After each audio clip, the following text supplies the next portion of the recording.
o dono da propriedade apareceu com um pacote na delegacia de polícia. E daí nós perguntamos, o que é isso? Não, são as fezes dos criminosos que eu trouxe aqui para vocês fazerem DNA. Achou que é o CSI?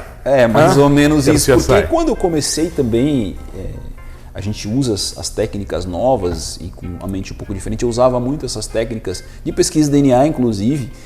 Uma vez eu identifiquei um caso de um furto de um veículo numa residência, porque o cidadão furtou o veículo e foi arrumar o retrovisor. E aí ele colocou o dedo e isso colocou uma impressão digital no retrovisor interno do veículo. Eu consegui identificar o autor. Pela impressão digital? Pela impressão digital. Tu te achou no filme? Oferecimento: Giasse Supermercados. Pequenos preços, grandes amigos. Olha, meu convidado de hoje é delegado, seguiu a carreira política, já foi professor e o que mais, Ulisses Gabriel? Tudo bem, doutor? Eu tenho que chamar delegado de doutor ou não? Não. Na verdade, existia um decreto, um decreto imperial novinho, do Dom Pedro, que dizia que aquele bacharel em direito e o médico deveriam ser chamados de doutor. Foi uma questão histórica, recentemente esse decreto foi revogado. Então, tecnicamente, doutor é aquela pessoa que tem o título de doutorado. Então, a pessoa que buscou na academia um desenvolvimento intelectual, alcançou o título de doutor, então essa pessoa é considerada doutora. Mas, então, Ulisses, o delegado de polícia, ele sempre é carregado de respeito pela população. Eu acho que esse título também tem um pouco disso, não tem? Sim, é uma questão que eu sempre discutia com o juiz com o qual eu trabalhava antes de ser delegado de polícia, que existe um mito por trás de algumas carreiras. Existe uma áurea, né, que diz que historicamente essas pessoas têm influências nas cidades onde atuam o trabalho. O caso do juiz, promotor, de um delegado, de um padre e do prefeito. São pessoas, e do médico também, né? Médico principal da cidade. Antigamente existia um médico, tinha um prefeito, tinha o padre, tinha o juiz, o promotor e o delegado, que eram figuras referenciais. Tanto é que no passado, os delegados de polícia faziam acordos na delegacia em processo de separação, divórcio, dividiam patrimônio, tudo isso de forma informal. Ele caneteava ali? Sim, eles faziam o chamado termo de bom viver. E a partir daí, então, as pessoas, de acordo com o que foi deliberado lá na sala, o que foi negociado, esse patrimônio é teu, aquele o delegado é falou, teu. tá falado. Mas você fala essa história, cara, eu me lembro de um amigo meu, isso não faz muito tempo, acho que uns 8 anos, ele se formou em medicina e ele foi trabalhar numa cidade chamada Estrela, lá no Rio Grande do Sul. E eu me lembro da frase dele, ele falou assim, mano, eu tô apavorado, assim, porque ele assim, eu mando mais que o prefeito. Exatamente. E era o médico da cidade, ele assim, cara, todo mundo me respeita. Referencial numa cidade são essas pessoas que lidam com a justiça, com a medicina, com a saúde das pessoas, porque lidando com a justiça, tu lida com a liberdade, que é o segundo valor mais importante. A medicina lida com a vida, que é o primeiro valor mais importante. E a religiosidade, no caso dos padres e pastores, nas cidades mais católicas os padres, tem muito a ver com essa ligação com Deus. Então, são coisas que acabam dando uma característica de endeusamento daquela profissão. Mas o pessoal te procura para pedir opinião. Sim, muitas pessoas... Né? É normal. A minha sala sempre está aberta para as pessoas, né, na delegacia, e elas acabam procurando para N situações. Agora, com as redes sociais, isso facilitou muito, né? Reiteradamente as pessoas chamam, pedem conselhos, pedem ajuda, denunciam. O pessoal te pergunta antes de cometer um crime, polícia? Não, eu nunca... Não pede opinião para não cometer? Não, eles não pedem. Alguns que estão mais irritados, que às vezes procuram a delegacia, falam, eu vou matar fulano de tal. Daí a gente tem que aconselhar, né? Para que se evite um mal maior, tem que manter a calma. Mas a vida na delegacia de polícia ela é cercada de situações interessantes, complexas, difíceis. Na minha carreira toda, eu terminei a faculdade com 22 anos e com 23 eu passei no concurso para delegado. Então com 24 eu já era delegado de polícia. Novo, muito novo, né? Sim, magrelo. Não que eu seja gordo agora, né, mano? Mas era mais magrelo ainda. Fui parar na delegacia da mulher, aqui. Você começou aqui em Criciúma? Isso, na Almirante Barroso. Tinha a delegacia da mulher que ficava na esquina ali, perto da antiga central de polícia. O Márcio Campos Neves também. O Márcio me sucedeu na delegacia. Tá isso. E aí depois eu fui para Orleans. Quando eu fui para Orleans, no final de 2008, então o Márcio vem para Orleans e assume a condição de delegado da delegacia da mulher. E aí acabei indo para Orleans, novo, né? Tinha só experiência do Poder Judiciário, no qual trabalhei desde 2000. Então, fiquei 6 anos trabalhando no Poder Judiciário. Comecei como voluntário, virei bolsista, estagiário e assessor. Mas sempre trabalhando na pizzaria dos meus pais, que eu comecei a trabalhar cedo. Com 7 anos eu já comecei a recolher os pagamentos nas mesas dos clientes. Com 12, minha mãe teve que fazer uma licenciatura plena em História para validar o diploma dela de pós-graduada em História pela FUCRE, pela antiga FUCRE. Eu lembro que eu vim aqui em Criciúma pequeno junto com ela. E aí ela teve que fazer uma licenciatura plena em História de férias, porque não dava para ela fazer durante o semestre, porque tinha que dar aula e tinha que cuidar da pizzaria. E aí com 12 anos eu assumi a condição de cozinheiro da pizzaria lá em Turva. Você era pizzaolo? Exatamente, com 12 anos de idade. A pizzaria existe até hoje lá em Turvo. Tem 37 anos, vai fazer 38 no ano que vem. E eu faço 38 este ano. Então, acabei com essa experiência. E eu tive um problema grave na minha vida, porque meu pai tinha problema com alcoolismo. E a primeira vez que eu me deparei, tive que tomar uma atitude ali. Estava agredindo a minha mãe, eu tive que, com 7 anos de idade, dar uma chinelada nele para ele parar de fazer isso. A minha mãe estava grávida, isso é uma coisa que me marca muito. E isso fez com que a gente sofresse muito. Eu até fui embora de casa quando eu tinha 13 anos de idade, fui morar com a minha avó e trabalhava no açougue do meu tio, com 13 anos então. Depois eu acabei voltando para casa e vi que eu tinha 2 caminhos a seguir. Ou um caminho de revolta, que poderia me levar para o uso de drogas, para o crime, ou um caminho do bem e tentar fazer com que eu procurasse uma carreira que ajudasse essas pessoas que sofrem com esse problema. E tentar fazer a minha vida. Eu sonhava com várias coisas. Mas nunca ia ser delegado? Na verdade eu queria ser juiz de direito, para tomar decisões. Mas você acha que ajuda mais as pessoas como delegado do que como juiz? São 2 carreiras muito nobres, né? Eu acho que eu vivo mais a realidade na delegacia de polícia. Tenho contato próximo com as pessoas naquele momento. Do problema mesmo, do problema, do que analisar a questão documental. Como é que faz para esquecer o coração muitas vezes, Ulisses? Eu estava conversando com o teu produtor, com o Fernando, é difícil assim, quando estou de plantão, que tem uma situação de violência doméstica, que muitas vezes a vítima não quer fazer nada, isso me incomoda demais, porque eu vejo naquela pessoa a minha mãe, não querendo tomar uma decisão mais abrupta. Então, e você não pode influenciá-la, né? Não, eu não posso influenciar. Eu fico puto da cara comigo mesmo dentro, né? Mas eu não gero essa influência, porque é algo que não cabe a mim tomar essa decisão. A gente sempre orienta para ela voltar a procurar psicóloga policial na delegacia, para ter uma conversa técnica a respeito da situação, com uma abordagem mais, não emocional, né? Mais teórica e não emocional. Mas nós somos seres humanos e nessa condição nós estamos suscetíveis à influência. Então isso marca muito a minha vida.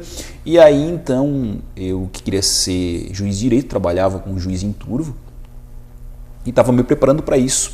No decorrer da faculdade eu acabei praticamente ganhando a faculdade de graça pelo meu desempenho, fui em primeiro lugar no vestibular, e ato contínuo, no decorrer da faculdade surgiu uma legislação que dizia, para ser juiz de direito tem que ter 3 anos de prática jurídica.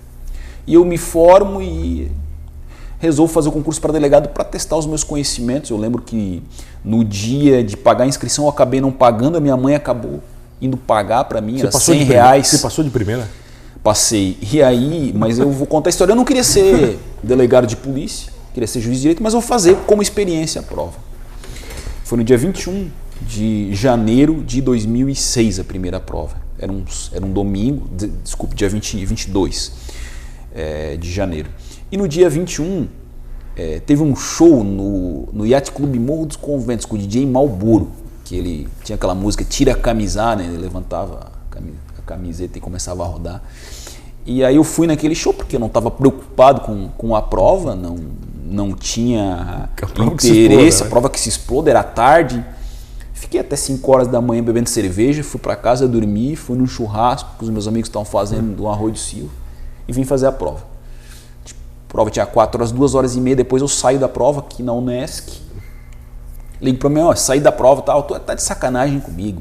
Eu pago a inscrição e tu vai ali em 2 horas e meia, termina a prova. Eu disse, não, eu vou passar, não te preocupa. Falou para ela, eu vou passar. Vou passar. Todas as questões eu sabia. Aí, ela não acreditou muito em ti? Não. Aí acabou saindo o resultado, eu acabei passando. Eram 200 candidatos por vaga. Fiz as outras provas, né, prova física, as provas de pesquisa dos antecedentes. E acabei virando delegado de polícia e me apaixonei pela minha profissão.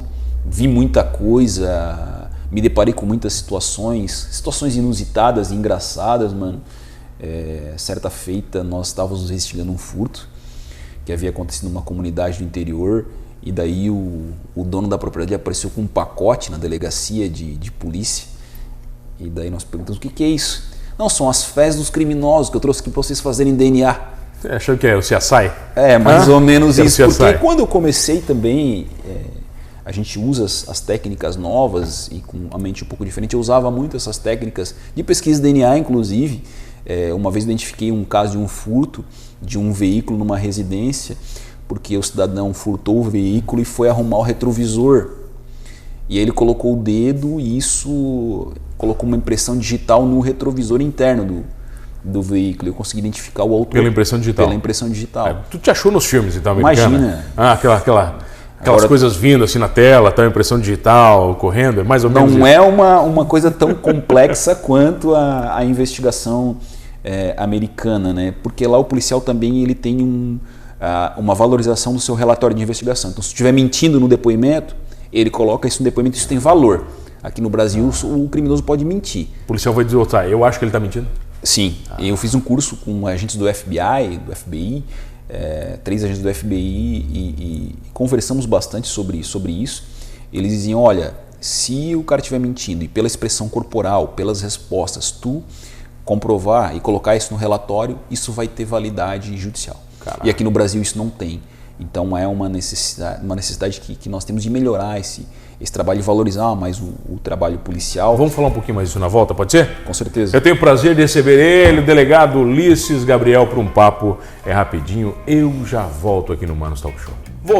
Voltei aqui no Manos Talk Show e você já sabe, comigo, Mano Dal Ponte, 2 entrevistas sempre inéditas, todas as noites aqui na RTV Criciúma, canais 19.1 e 527 da NET Criciúma, na Unisul TV, Tubarão Canal 4, 26 Laguna e 22 para TV a cabo. E também estamos nas ondas da Rádio Guarujá, todas as noites às 11 da noite, AM 960, para Orleans e toda a região, que é a cidade que mora o delegado Ulisses.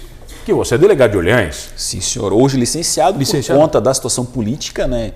Que o delegado ele não pode usar do seu cargo para intervir na questão política. Como sou pré-candidato a prefeito, eu estou licenciado da função pela legislação eleitoral. Tá, mas você não desejava ser delegado e você foi. Agora você não deseja ser político e vai ser também? Pois é, isso é uma dúvida cruel, né? Eu entendo que se nós não participarmos da política, as pessoas de má índole vão participar. Então eu sempre estimulo os jovens e as pessoas a participarem da política, em especial aqueles que nunca participaram de uma boa política. Mas a decisão vai acontecer um pouco mais na frente ainda, nós temos aí agora é muita negociação até setembro, né, para se decidir essa questão das coligações da efetiva candidatura. Então aguardo com bastante serenidade essa situação. Você é uma pessoa que sempre cuidou muito do seu nome, em virtude da sua profissão também, mas pessoalmente eu sei que você zela muito por ele. O fato de escolher a política não te preocupa em manchá-lo, Ulisses? Isso gera um desgaste. A Taine sempre falou que o pai dela sofreu muito no envolvimento político. Porque quando a cidade se racha ao meio, tu pode fazer o melhor trabalho, ser a melhor pessoa do mundo. Mas quando há um envolvimento político, aquela pessoa que é de outra facção partidária, de outro grupo partidário, sempre vai achar um defeito. Você fala facção porque é tudo bandido? Não, é porque tem muitas pessoas envolvidas na política que estão aí só para obter vantagem. Por isso que às vezes eu chamo isso de facção. Né?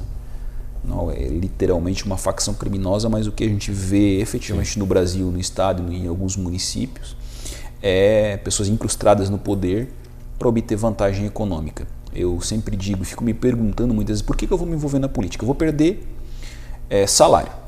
Então eu vou perder R$400 mil em 4 anos de salário, porque o salário do prefeito é maior que o meu. Além disso, eu vou ter um acúmulo e um desgaste de situações. Você não vai poder ser delegado depois ou pode? Não Aí posso. não pode. Só posso exercer a função de prefeito municipal. Tem que ter gente de confiança, porque tu assina documentos e daqui a pouco tu pode ser responsabilizado civilmente, penalmente, administrativamente pelas decisões tomadas. E muitas vezes não naquele ano que você fez o negócio, Sim, né? Gente que está respondendo fatos posteriores, muitas vezes sem dolo, e nem vontade de praticar um ato. Então é uma coisa que tem que ser bem pensada, mas eu penso que se nós tivermos um copo, ele estiver sujo com Coca-Cola ou com café, e nós quisermos limpar esse copo, só que a gente não pode virar, porque se a gente virar, a gente vai botar o mundo de cabeça para baixo. Então a gente tem que ir colocando água limpa dentro do copo.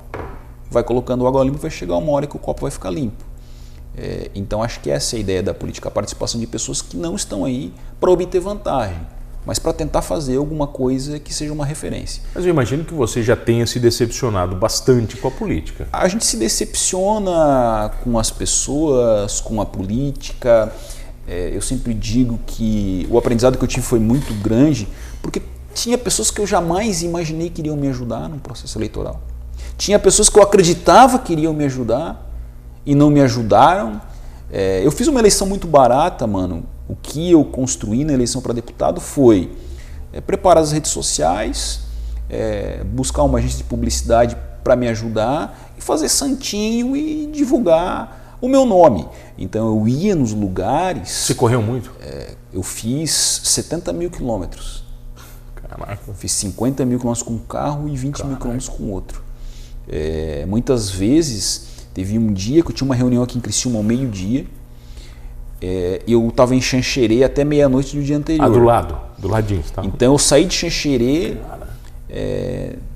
4 horas da manhã, viemos para cá, estivemos em Orleans num evento às 10, meio-dia aqui em Criciúma, depois Tubarão, depois Orleans novamente. Então era uma dinâmica que às vezes é muito complexa, né? Porque o voto da pessoa em mim não é um voto por dinheiro, é um voto de convencimento. E muitas vezes eu fui em Xanxerê em um dia, eu fui conversar com 70 pessoas em ambientes distintos. Eu tive que fazer 20 vezes a mesma conversa. Então é uma situação que é bem desgastante, porque tu tens que mostrar a tua ideia e tu não pode te cansar em mostrar a tua ideia, tu tens que convencer aquelas pessoas. Tu não está pagando o cara e o cara vai votar em ti, independentemente de qualquer coisa. Tu tens que convencer. Você ficou suplente de deputado e assumiu. Sim, assumi. Como é que foi essa experiência? Foi bem bacana, eu gostei muito da atuação, vi que eu poderia fazer coisas. Gostou mesmo daí? Você se sentiu bem ali? Me senti. Eu gosto de falar em público, né? Eu gosto do uso da tribuna, do apresentar demandas da sociedade na área da saúde, na área da agricultura, na área da assistência social, na área da segurança pública, que é o que eu mais conheço. Acho que eu posso contribuir muito nessa área para Santa Catarina. Nós tivemos um case de sucesso em Orleans, que foi a diminuição do número de crimes de roubo em 70%, 80%. Nós tínhamos 10, 12 crimes de roubo num ano, isso caiu para 4, 3 e todos elucidados. E eu vi que essa interlocução entre Polícia Militar, Polícia Civil, Ministério Público e Poder Judiciário, um trabalho integrado, cada um fazendo o seu, e um trabalho de motivação dos policiais, ele dá resultado. Então na nossa delegacia nós temos 5 carros, todos os carros são bons, a estrutura da delegacia é boa, os computadores são bons, os policiais então trabalham num ambiente qualificado, num ambiente limpo, num ambiente asseado, num ambiente bonito. Isso motiva muito. E acho que esse case que a gente fez em Orleans, transformando numa das cidades mais seguras de Santa Catarina, acaba repercutindo. Isso dá voto? Muitas pessoas votam em mim por conta disso. Se ele foi um bom delegado, ele pode ser um bom deputado. Eu tenho feito andanças na cidade de Orleans, nessa questão da pré-candidatura a prefeito, e as pessoas dizem, mas o senhor é um bom delegado. Tem que ficar na delegacia. Fala assim, fica aí, o teu lugar é melhor aqui. Tu é melhor aqui, eu me sinto segura quando tu estás na delegacia, e isso então me deixa muito feliz. Só para contar uma história rápida de um trabalho de investigação que nós fizemos, certa feita aparece uma caminhonete queimada na comunidade de Taipa, uma S10 gabine dupla com 1 ano de uso, e essa caminhonete acaba se ligando a um corpo que aparece queimado em Braço do Norte. Nós identificamos o proprietário da caminhonete, era um cidadão, e aí morreu então esse cidadão. Começamos a fazer um levantamento da história desse cidadão, descobrimos que o cidadão que nós acreditávamos que tinha morrido, morando clandestinamente na Itália. Ele estava tendo nome utilizado por outra pessoa. Descobrimos que essa pessoa que estava utilizando o nome dele era o irmão dele, estelionatário, que usava o nome dele para fazer financiamentos e usava a identidade desse indivíduo. Apareceu morto, até nós levantarmos a situação, passou alguns dias, fomos na casa onde ele morava. Chegamos lá, a casa toda certinha, eu fui no lixo da residência, na rua. Comecei a olhar o lixo. Encontrei uma carta suja com borra de café, de amor, para a mulher desse cidadão, com uma assinatura.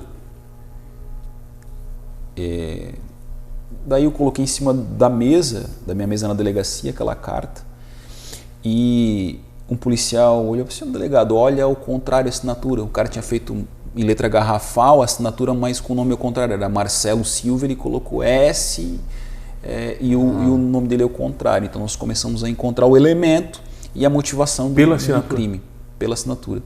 E ficamos fazendo a investigação, o exame de DNA deu positivo, que era aquele cidadão que não estava na Itália. Nós representamos pela prisão, eles foram presos no Paraguai, algum tempo depois, porque uma pessoa desconfiou da figura deles e jogou na internet o nome e descobriu que eles eram foragidos. E a partir daí nós acabamos prendendo esses indivíduos. Então o trabalho de investigação ele acaba sendo referência quando tu vai atrás, tu pesquisa, tu usa todos os instrumentos possíveis. Se tu tens vontade, não há crime insolúvel. Todos têm solução? Todos têm solução. O medo faz parte da tua profissão? Só que tu precisa trabalhar. O medo faz, claro, porque eu já me enfrentei pelo menos 3 situações com trocas de tiro. Uma em Orleans, que eu tive a arma subtraída por um adolescente, um policial fez um disparo e acabou atingindo esse adolescente que estava com mandado de apreensão. Uma situação aqui em Criciúma, onde morreram 2 criminosos, e uma outra situação aqui no terminal central, onde eles iriam estourar um caixa eletrônico. Caraca, velho. Então, tu tem que ter medo, né? Receio, porque se tu não tem medo das coisas, tu vira um maluco. E aí vira o Rambo, né? Coloca pessoas em situação de perigo. Vamos supor que alguém entra aqui e tente fazer um assalto. Eu vou reagir a esse assalto. Eu tenho que entender que o cara pode atirar de lá e te atingir. Então eu tenho que entender... Eu estou em perigo aqui contigo? É possível, mas eu tenho que entender que eu posso fazer um disparo daqui e atingir alguém lá. Então a gente tem que ter muita consciência, porque se tu vira um louco, um sociopata, na polícia, tu acaba trocando os pés pelas mãos e fazendo cagada.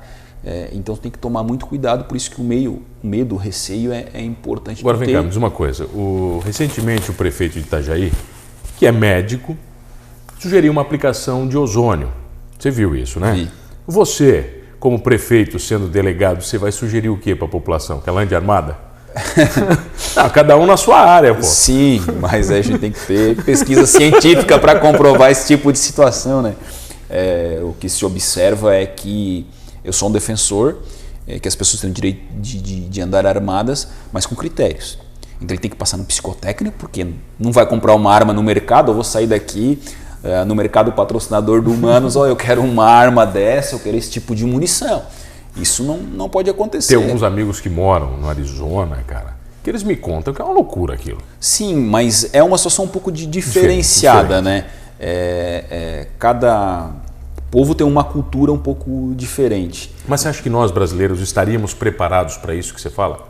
Eu acho que se for fazer uma análise de capacidade de tiro, porque não dá para pegar um cidadão que não consegue efetuar um disparo de arma de fogo e dar uma arma para ele, né? Então ele tem que ter uma condição mínima de preparo e uma condição psicológica mínima.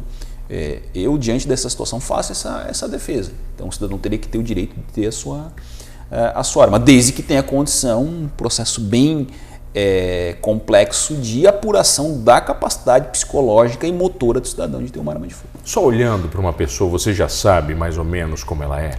Essa experiência que você já tem? O tempo já demonstra isso, te ensina. Meu avô sempre falava, né? Eu conheço o burro pelo pelo.